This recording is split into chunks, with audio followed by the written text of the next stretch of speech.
1991. Oh, really? Same thing as I Latvia. see. Oh, same as Latvia. I see. We also became But like, let's put this, wisdom grandma want me to have a name which is applied to Estonian and Russian, because Estonians originally have a name Yuri as well. So she want to like feet like both. See.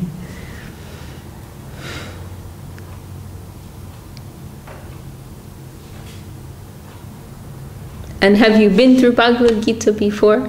Actually, you know what, to be honest with you, it's kind of like all the time with me, because you get attached to it like through all my life. First of all, I start like from the age of 10, when I get into the Vedic Indian texts. Oh, really? Yeah, wow. And then just after the light, you just, another book coming, another knowledge, and you're like already obtaining. So it's just on different stages of your life, it's like new revelation coming.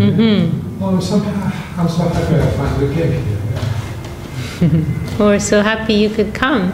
You live nearby here? Yeah. Okay. Just Elm Road. Where? Elm Road. Elm Road. Okay, maybe I've seen that. Just behind the taxi garage. Okay.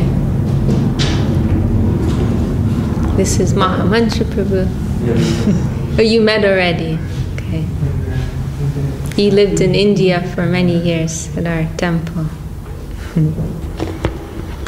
So we're here. I wanted to, but they're not here, this family. I wanted to go through one of the verses again, but they're not here. So we can continue from where we are. We are coming to the end of chapter 3. So you have some, you have some familiarity with the context of, okay, of course, okay, sorry.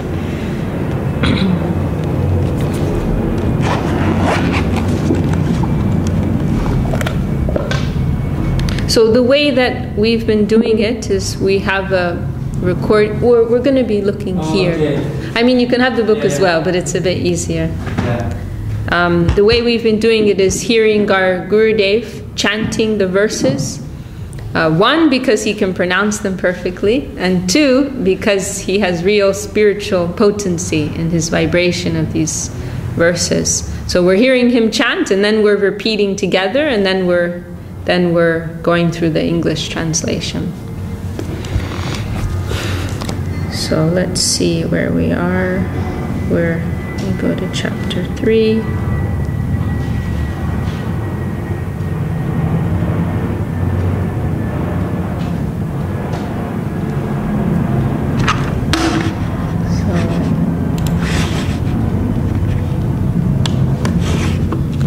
We have to turn this on.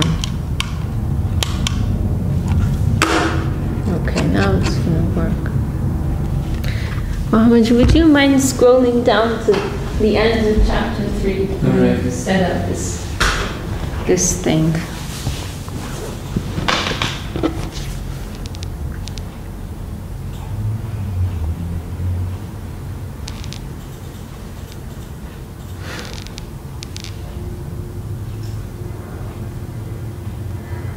Turn on the Bluetooth.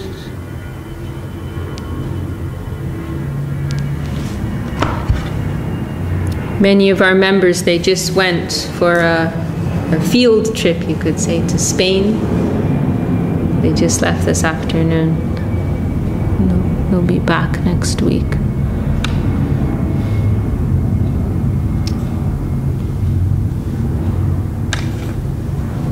Oh. This looks like the right spot. Okay, perfect. Yeah, thank you. I'll just back up a little bit. What happened to your tiger? She's become self-sufficient. Oh, here she is. Are you going to be a good girl? Are you going to let your daddy join the Bhagavad-gita class?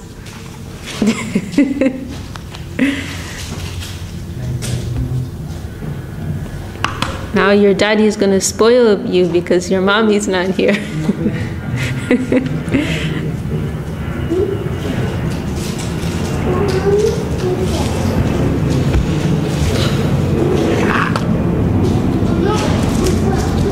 I think it's okay if she wants to eat it. It's okay. Oh, are we recording? Oh, no. I didn't realize we were recording. Okay, so I'm going to... Let me see. Where exactly did we stop?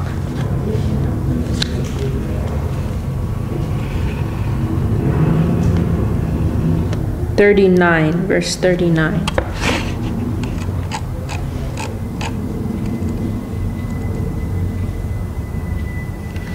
Okay, so I think Gurudev is going to be just here. So we're in verse 39. Go to the Sanskrit.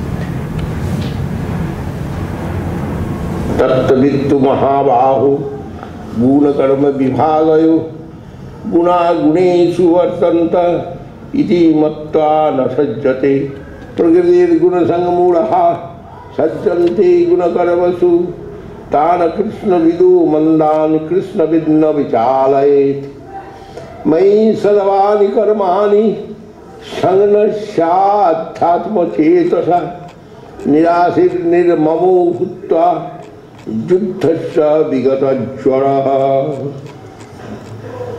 Jemi matamidam nittam Anutishtanti manavaha Shraddhavantu nasuyantu muchanti tepi karmabhi Yette tad pasuyanto nanusishtanti me matam Sarva jnana vimurhansthana vidhi nasthana chetasa Sadrisam chestate sasya prakriti jnanavanapi Prakriti janti bhutani nigraha kim karishyati Indriya, Shendriya, Sati, Ragadesho, Vavasito, Tayurnavasamagatchito, Dhasya, Paripantino, Sriyan, Sadharmo, Viguna, Paradharamat, Sanushtitat, Sadharme, Nidharan, Sriya, Paradharmo, Bhayavaha,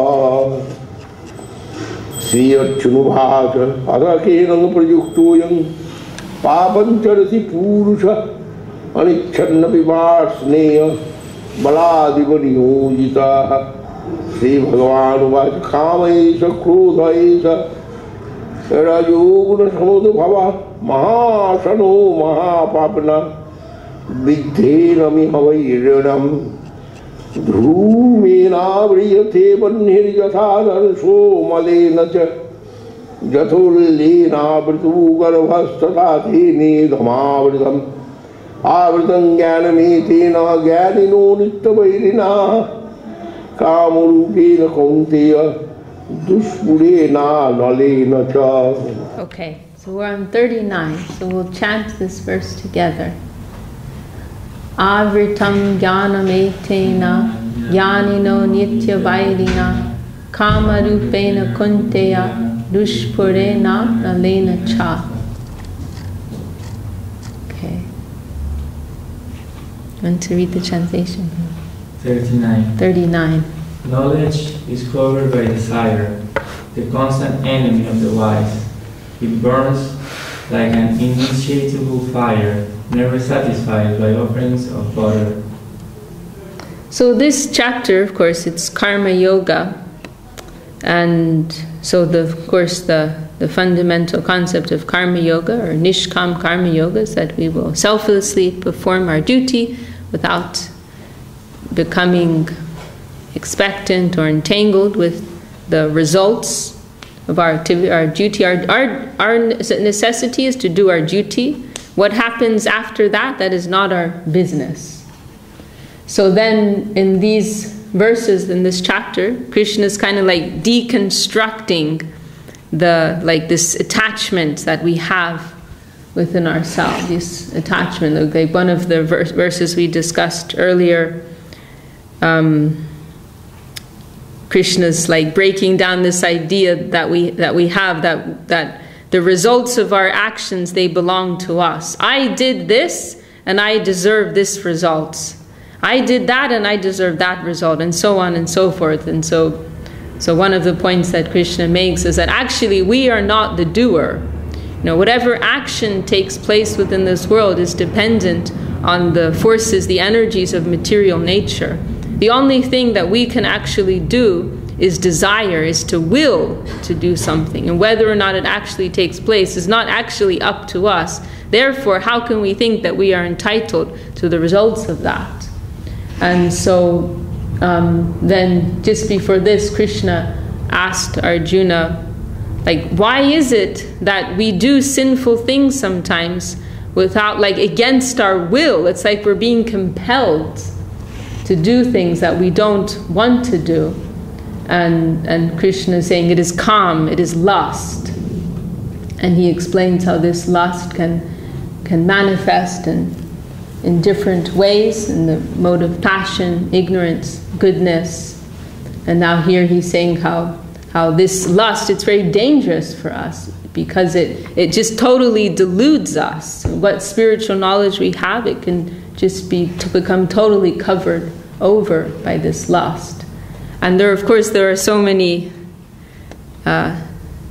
Puranic stories that we've heard in this regard, and some very humorous stories. Like we hear that Lord Indra, he's always like very paranoid about his position, and so sometimes if he sees some sage is performing some very great austerity, and some like power is coming to him as a result of that tapasya, Indra thinks, oh, he's doing this because he wants to overthrow me in heaven. He wants to take over my position. He has this like type of course sometimes it does happen, but he has this type of paranoia. Somebody wants to overthrow him. And so when he observes someone doing some great tapasya, then often what he'll do is he'll send some beautiful heavenly dancing girl to distract him from his meditation.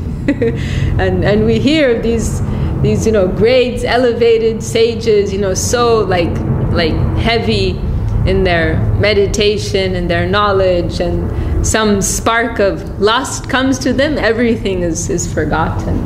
So it is such a powerful force within this world. Srila Sridhar Maharaj described it as a powerful universal flow that we must do our best to try to avoid. And in this example, I'm speaking of lust in a particular sense, but here actually it's being spoken of in a more general way. Material desire in a general sense, not necessarily with that connotation. Okay, we'll go to the next verse, 40. Indriyani mano buddhirasyaadhishthanamuchyate edoirvimohaya tesa jnanamavritta dehinam tasma. Okay. Indriyani mano buddhir. Come on, let's chant together. Indriyani mano buddhir asya dishtanam uchyate eteri mohayat yesha yanam avrita dehinam. The translation, Adrani, loudly. It is said that this enemy, desire, dwelling within the senses, mind, and intelligence, covers the perception of the embodied living being and deludes him.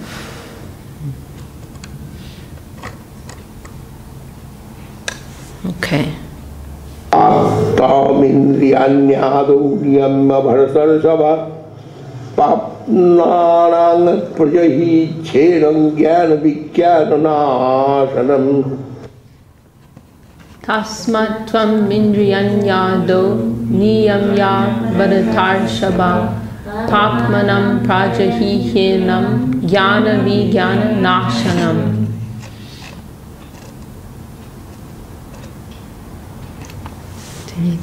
Therefore, 42.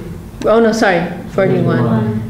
Therefore, noblest of Bharatas, control your sense and destroy your desire, the embodiment of sin which destroy both knowledge and realization.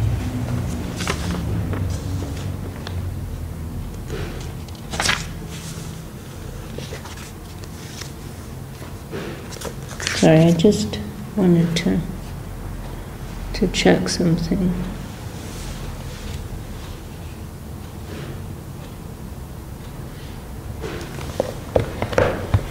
Okay. Now this is very famous. Indriyani parannahurindriyebhya paragamana manasastu para buddhija paratastu sa. Indriyani pranyahur indriyebhya paramanaha manasastu para buddhiryo paratastu sa. It is said by the wise that the senses are superior to matter, the mind is superior to the senses, and the intelligence is superior to the mind, and the soul is superior to even the intelligence.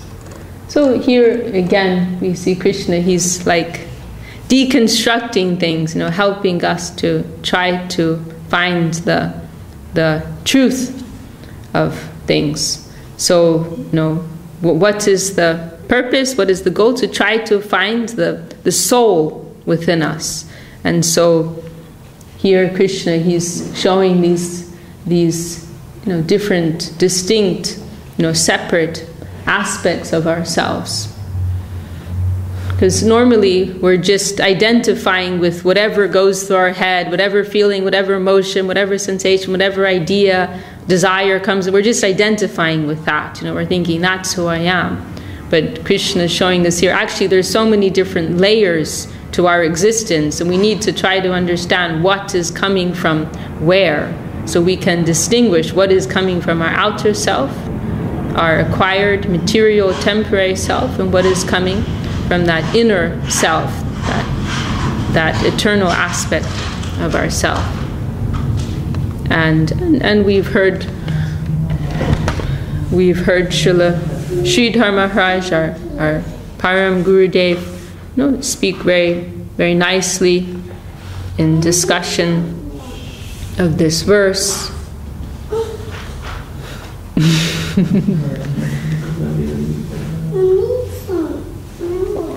That first there's the objective world around us, the world of matter, and then our senses, they are our first contact with this material world. So in this verse there's gradation, right? Starting from grosser to more subtle aspects. So most gross is the objective material world. Then more subtle than that is the senses, which are giving us our first contact with that world of matter. And then more subtle, and the senses, they are like collecting information, you can say. They're picking up on sensation information. The eyes with sight, the sense of hearing with sound, and so on and so forth. And then they are like collecting this information, and they're depositing it with the mind, which is a separate aspect, more subtle than the senses. So the mind is like the seat of all sense experience. All the information the senses are getting, they're giving it to the mind, and the mind is processing that. And we experience, as an example, sometimes we experience that our senses, they're picking up on something, but if our mind is in another place, it's not really registering. Maybe we're on a phone call, and then we're also texting somebody with another phone. One side is it's not, the communication is not going to be, we're not going to be able to perfectly pick up on both sides. Maybe we're absorbed in the texting, and our friend is telling us something in our ear, and then we're not really paying attention. We're not really, picking up on that. Or sometimes we experience delayed reactions, like maybe we burned our finger, but our mind is so far, like in another place. There's some delay in feeling that pain. somebody can be shouting at us in our ear, but we're somewhere else. And then even though like our ears, they can hear that sound, but because our mind is in another place, then we're not really, registering that. So the mind is like processing all of that. And the mind is mainly acting with the function of like and dislike. I like it or I don't like it, accept, reject, yes, no. There is no discriminate. The only discrimination is like what's immediately pleasing to me or what is not immediately pleasing to me.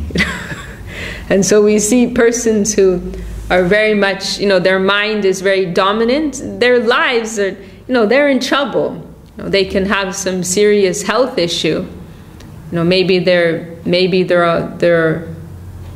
pre-diabetic or something, and their doctor's telling them you have to avoid taking sweets, but their mind just tells them, I like this, or they have some addiction to cigarettes, and their doctor tells them you have to stop. You could get and your lungs are not doing so well, but their mind is telling them, I like this. This is wonderful. I like smoking. I like eating my hamburgers. I like eating my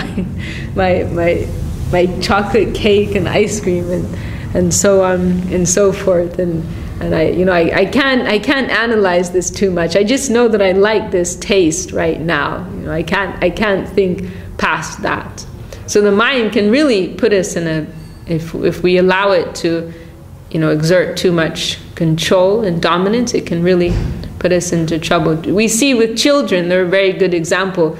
They're like so much under the control of their mind, oh, you're here. Like they like it or they don't like it. If it's not pleasing to their senses, then that's it. They won't. That's it. Our parents here will testify to that. Welcome, but Navniti's different. She's a very peaceful child.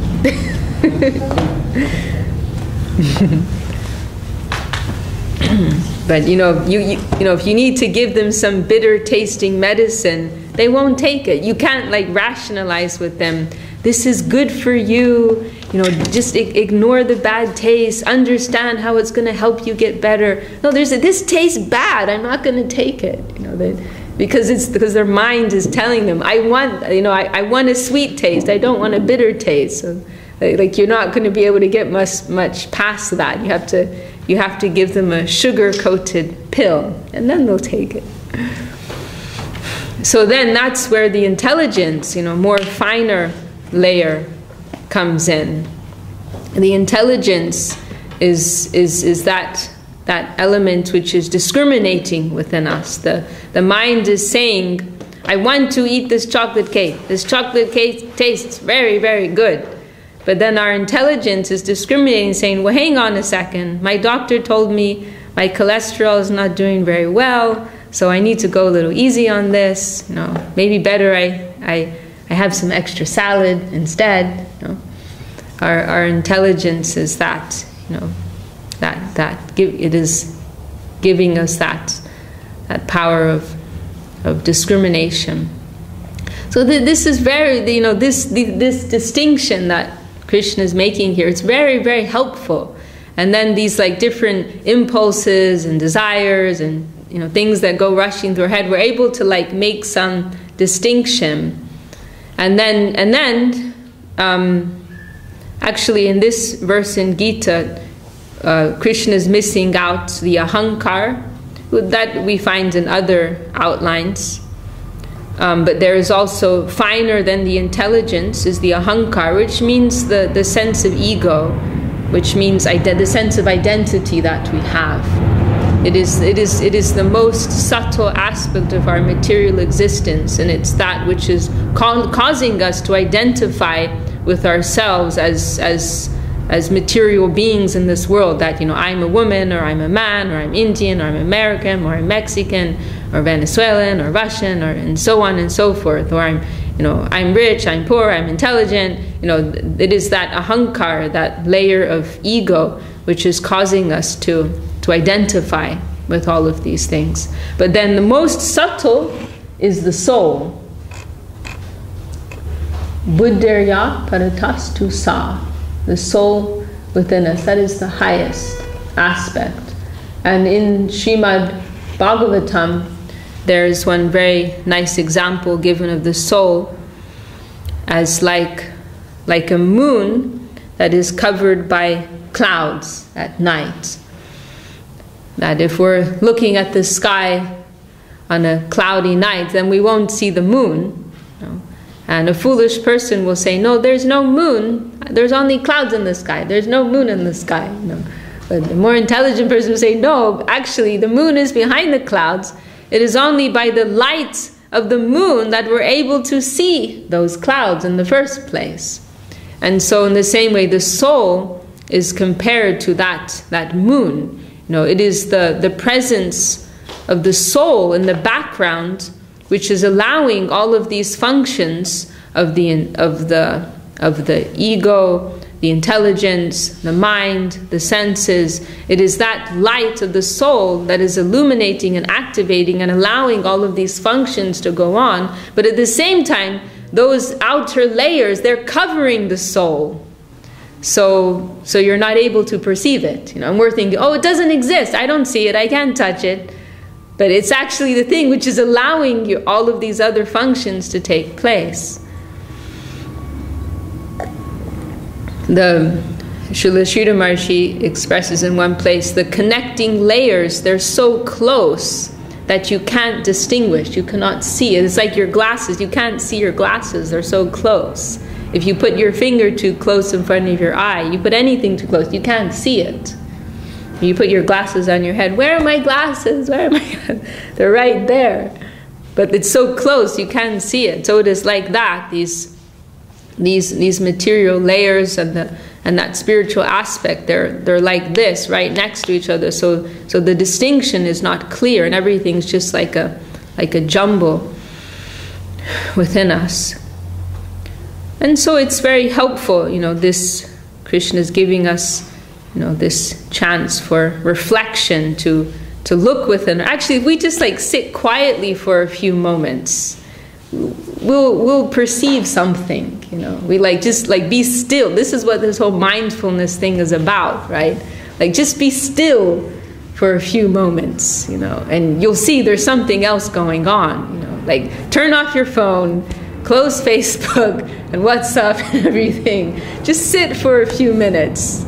Close your eyes and breathe. That's what they say, right? You can perceive there's something deeper going on. There's something else beyond your mind and all these impulses, of your senses, your mental plane, your insight. There's something deeper there. We can all get some sense of that.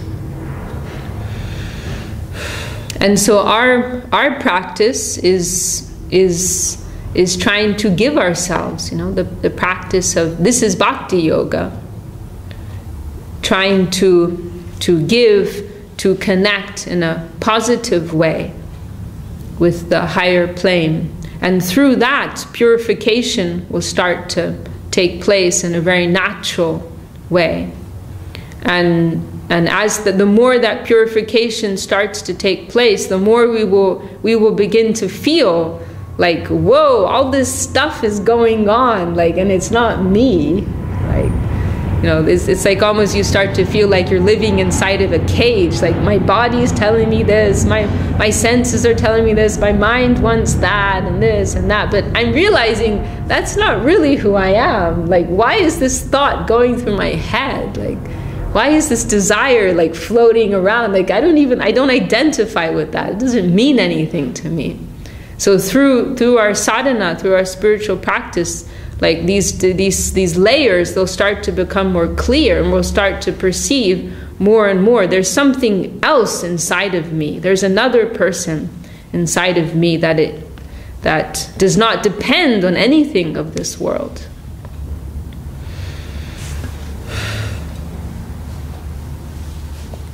So this is a very helpful verse and a very famous verse of Bhagavad-gita we were just discussing.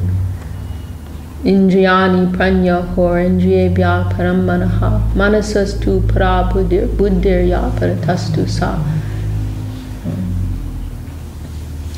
there's the objects of the senses, then higher than the objects of the senses are the senses, then higher than the senses is the mind, higher than the mind is the intellect, then higher than the intellect is the soul, that intrinsic person within. So this is like this could be, sometimes this is referred to as like Sankhya Yoga, like a type of analysis that helps us to like come to the truth.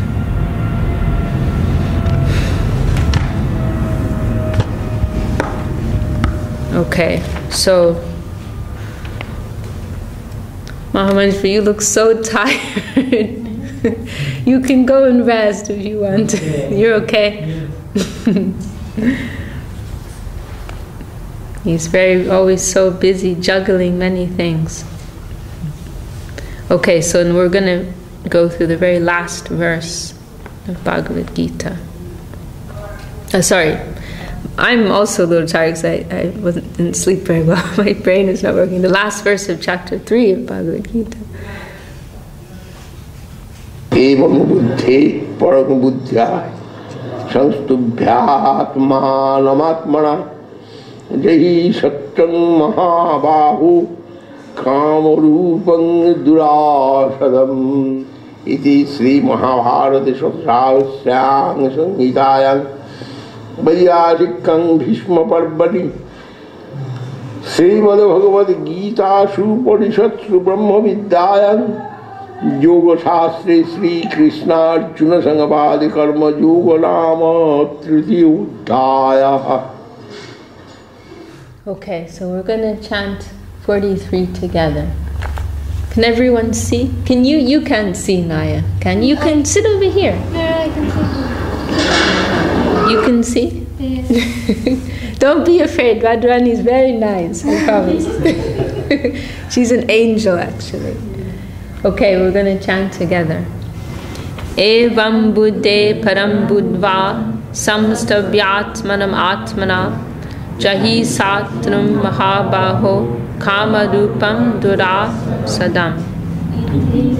Mahabharate Shatta Sahasriyam Samhitayam Vaiyasikyam Bhishma Parvani Srimad Bhagavad-gita Supanishatsu Brahma Vidyayam Yoga Shastre Shri Krishna Arjuna Sambade Karma Yoga Nama Chittyodhyaya. Okay, Naya, then you have to read 43. See, you can't see it. Oh, okay, sorry. O mighty Arjuna, knowing the soul to be superior to the intelligence, steady the mind with resolute intelligence and destroy the formidable enemy desire.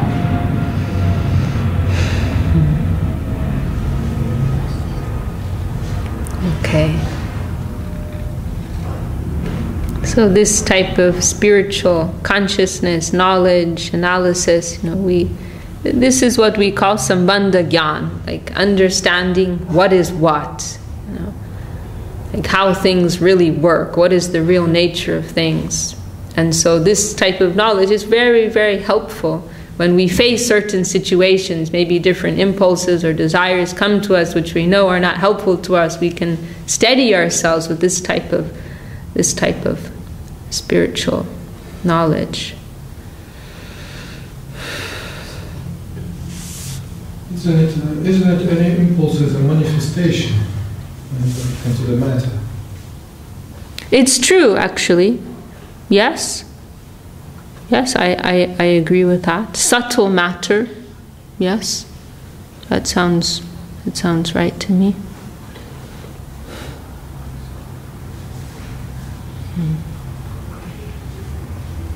It's described later in Bhagavad, you must know that there are 8 elements of this material plane, 5 gross and 3 subtle.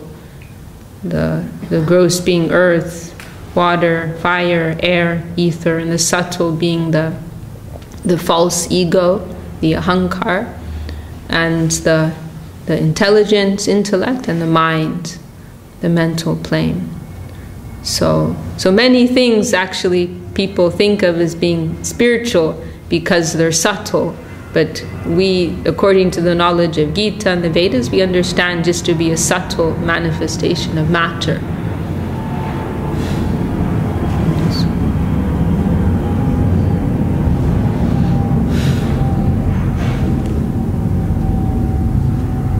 Anyone else have a comment or question?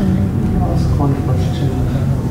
You said close your eyes and sit still for a little while, but when you do that, you have so many thoughts coming in your mind all the time. So if you concentrate on something, you can't concentrate, but all the other thoughts, what you're going to do during the day, or if you're doing in the morning.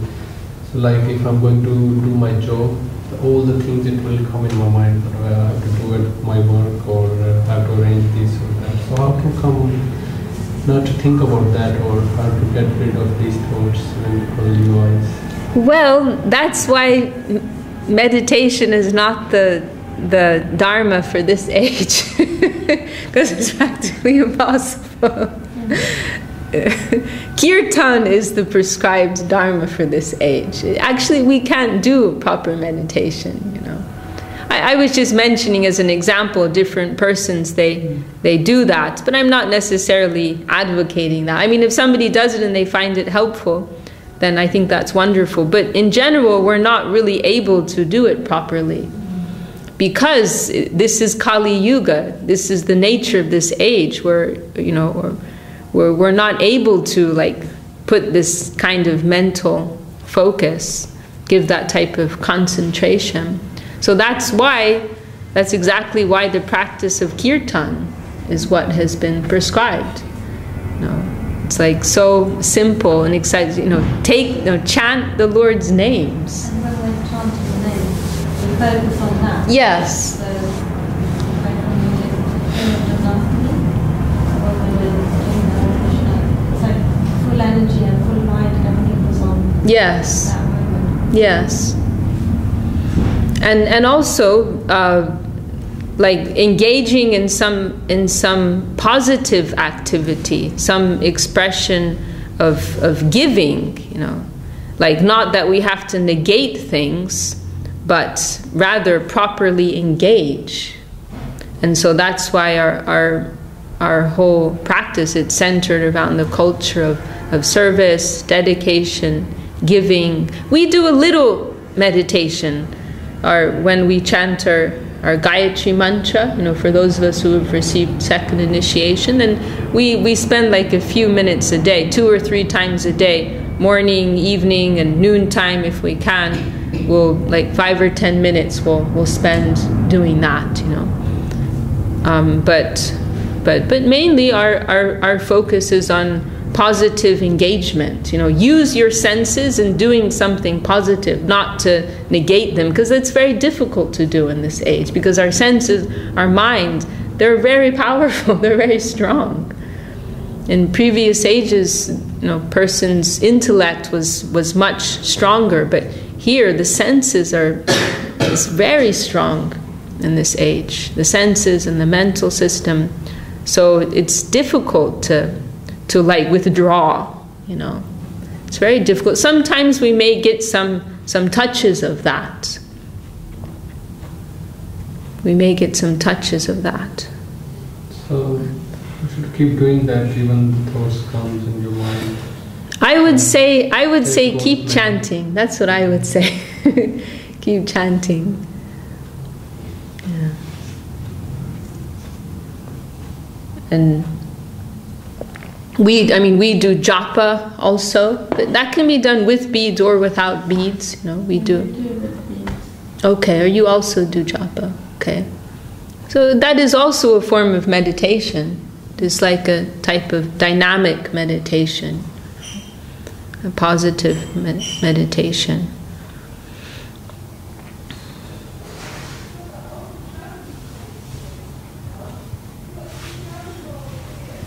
Or Gurudev, he joked once, he said, I like meditation so much, but I have no time.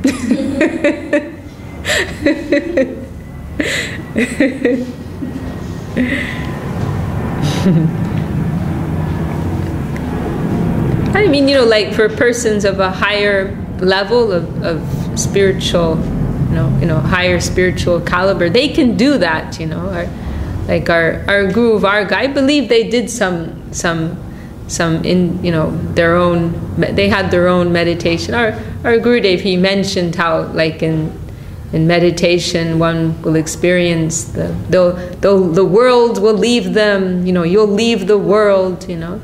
He something he did. But for persons of us, we're like in a lower level, we're struggling with so many things going on up here, it's very difficult. But we have some positive engagement that we can do.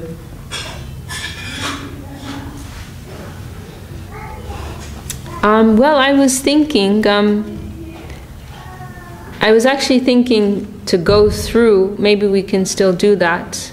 The beginning of chapter 4. No, I was thinking to go through one verse in chapter 247. Just because I want you to go away from here feeling like you really got something.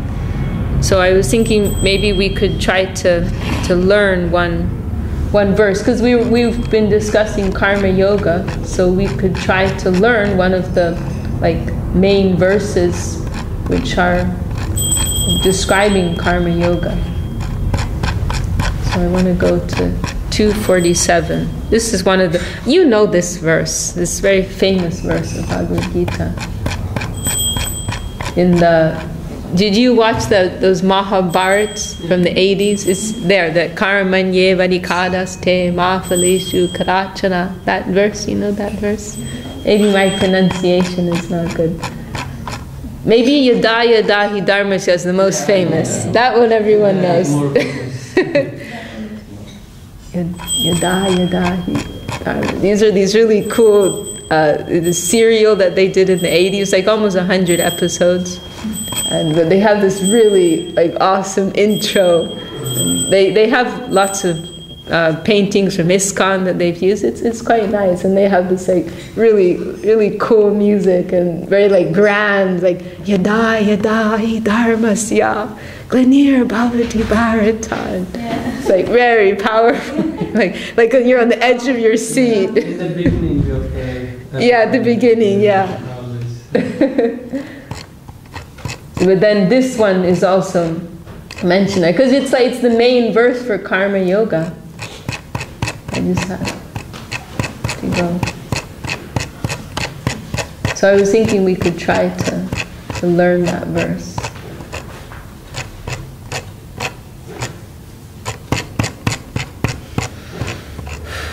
Do you know any verses from Bhagavad-gita? Okay.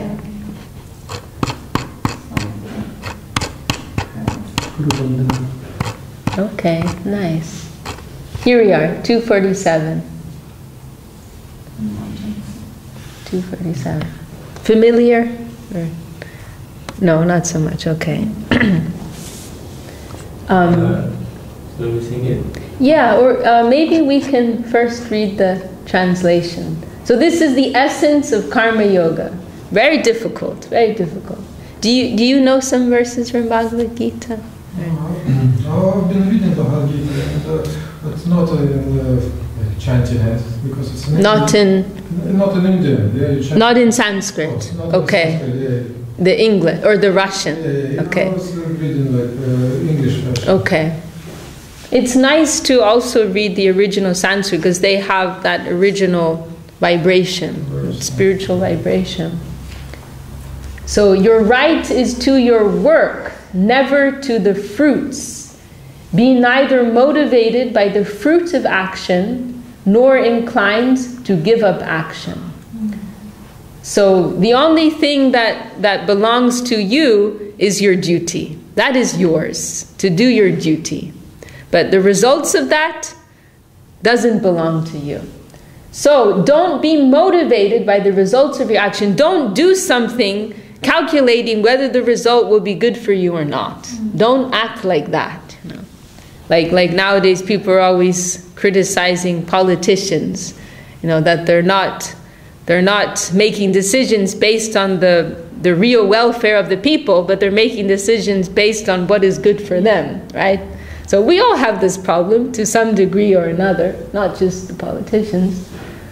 So don't make your decisions based on how the results will benefit you. And now this is also very difficult. Also, don't be inclined to give up action. So this means, like, if you're thinking, oh, since I can't get the results of this, I'm not going to do it at all. There's not I know maybe something good is going to come from this, but it's not going to come to me. I'm not going to get anything out of it for myself. Then I'm just not going to do it at all. So don't be tempted by that either. So this is like the first lesson, or we can say the second lesson of Bhagavad Gita. If we say that the first lesson is that given at the beginning of chapter 2, you are soul, you are not your body, you are a spiritual being. This is like number 1. And the number 2 is this, karma yoga, essence of karma yoga.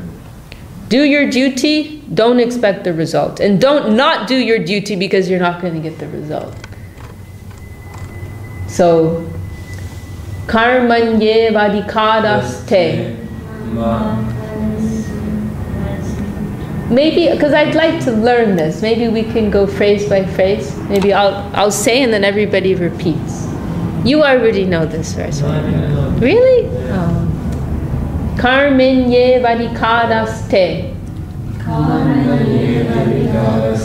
And so, also, I think you already know, but when this happens, when there's a consonant followed by a word beginning with a vowel, then you run it together. But I think you all already knew that. So, karmanye vadikadaste.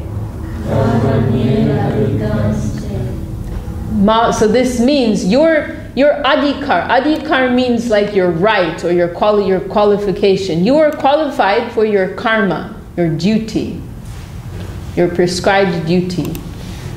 Ma phaleshu kadachana. So this means, this ma is like a negator, like not, and kadachana means like never at any time to the fall. Fall is the fruit or the result. So you're right, you're qualified for your duty, not for the results of that. Ma karma phol hetur bor. Sorry, I'm pronouncing with the Bengali pronunciation, but I say the A's as O's. You can say it how you want. How would you pronounce this in like someone who's not Bengali? Phala. Phala, you'd say like that, okay. Or phal. Phal, okay. I'll say like that. Ma karma phal hetur bor.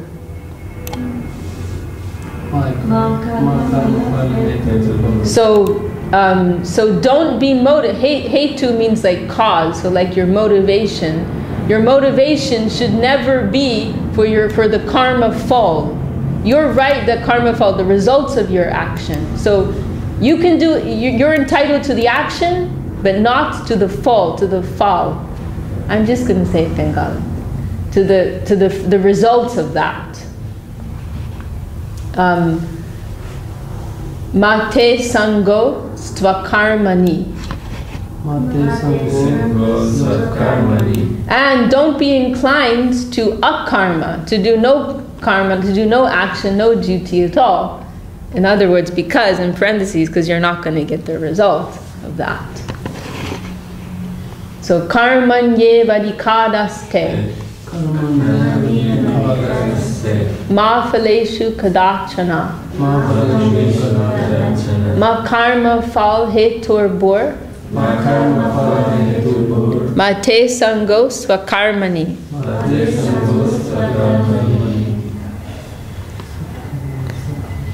Karmanye vadikadaste ma phaleshu kadachana.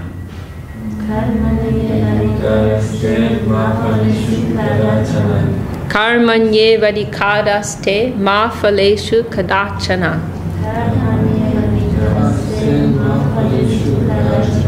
Ma karma phal hetur bor. Ma te sango svakarmani. Ma karma phal hetur bor. Ma te sango svakarmani.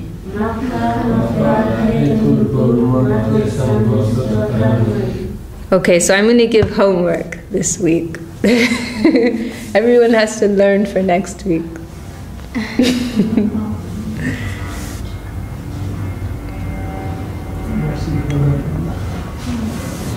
I should have printed it out on something. Of course, everyone has a copy at home. So 247. This is everyone's homework. 247.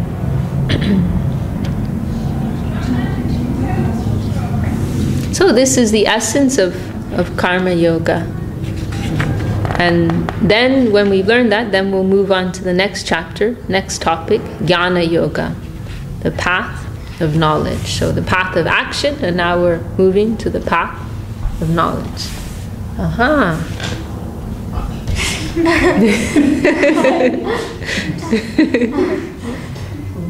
you want to take a photo of the translation as well? Did you get?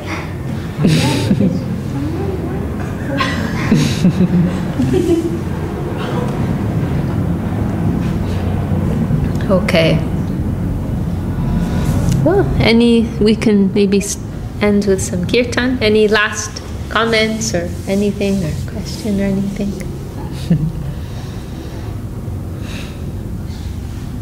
In the conclusion of Bhagavad-gita, this chapter means is written in that, like, do your karma but don't hope for any result from the expectation. Yes. Result from there. Yes. This is the first lesson of Gita. Yes. This is the primary lesson. At the conclusion, Krishna, he concludes with Bhakti Yoga, which is different. That's, Karma Yoga is like about being disinterested, like separating from personal interest. But Bhakti Yoga is about seeing things in terms of God's interest, seeing things in terms of the Lord's interest. So it's a shift. But Karma Yoga, it is the first lesson of Gita because it's so accessible. It's something that anybody, like, you don't even need to get into the philosophy. I mean, it's something anybody can appreciate and anybody can try to do today. And they can experience the results of that. So the idea is that, this is such a simple thing, but it's so powerful because by doing that, one's consciousness will naturally begin, because our consciousness is clouded over because we're always seeing things in terms of our personal interests. So this is like a cloud that covers our brain. And then it's like covering that spiritual nature within ourselves. So when we begin to act like this in our lives, then the clouds start to clear. And then we start to feel that other person within. And then we're ready to go deeper. So that's why the next stage is jnana yoga, the path of knowledge. Once you've practiced karma yoga, you've become purified and you're ready to go deeper into spiritual cultivation, to spiritual knowledge. Does that make sense? Kind of. Or, I don't know if I'm being clear.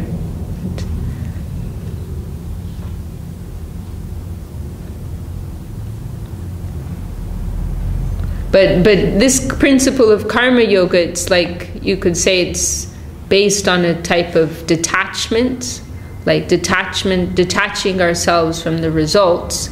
But Bhakti Yoga, the conclusion is based on attachment, but to a higher cause other than ourselves. But not everybody's ready to jump to that immediately. So this is like a preliminary practice. And I mean that we can apply the principle in a devotional way as well. And it's very powerful to, if one can live their life like that, one will get so much spiritual strength, so much power will come to them as a result of that. Srila Sridhar Maharaj said that he made a vow once in his early years, in his youth, that he would always speak the truth, like based on this principle of karma yoga, that he would always speak the truth and he would never tell a lie. He made this like firm vow, and he said he felt this great spiritual like strength come to him, and he felt the whole world became like a ball in the palm of his hands because of this resolve that he made. And we see persons throughout history, who, like Mahatma Gandhi, he lived like that. He was acting on the basis of his principles. I mean, from our perspective, we see his principles, they're connected to worldly concerns. They're not connected with our higher eternal prospects, but we can appreciate that he had this like resolve within him that he was ready to do or die at any moment. This is karma yoga. He was ready to fast until death. He was ready to go to prison for the sake of the cause that he believed in. So what type of power came to him as a result of that? So it's something we can try to do, and it's like an experiment. We can try to live like that and experience the results within ourselves. Okay, well, we better stop before we go too late. Jai Srimad Bhagavad-gita ki Jai. Mahamantra, you want to sing, please? Lona Mridanga? Which one would... I'll bring it to you. You look too tired.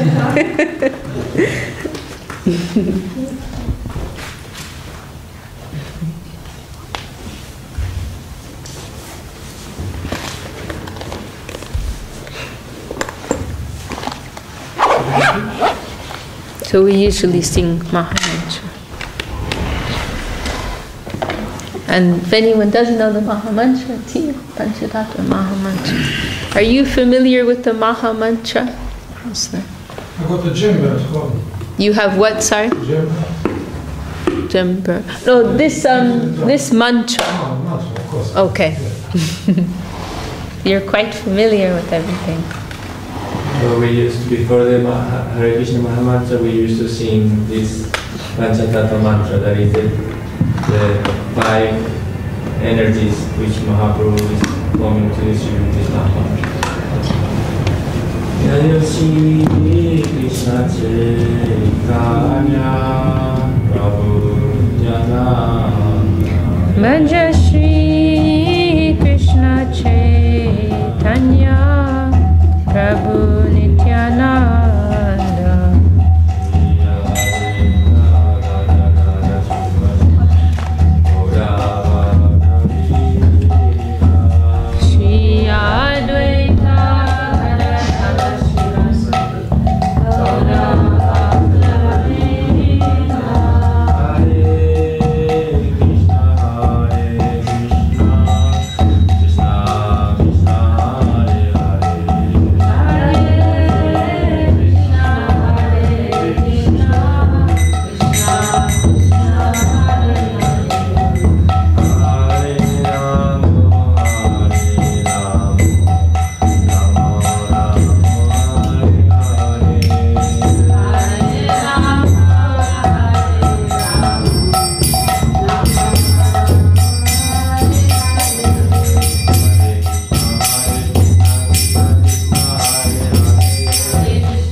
Jai Saprikara Shishi Guru Gauranga Radha Ki Jai.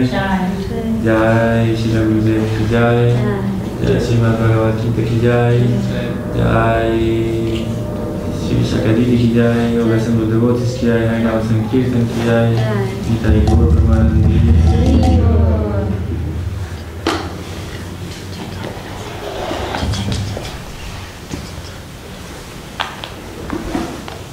We'll take some prasadam now.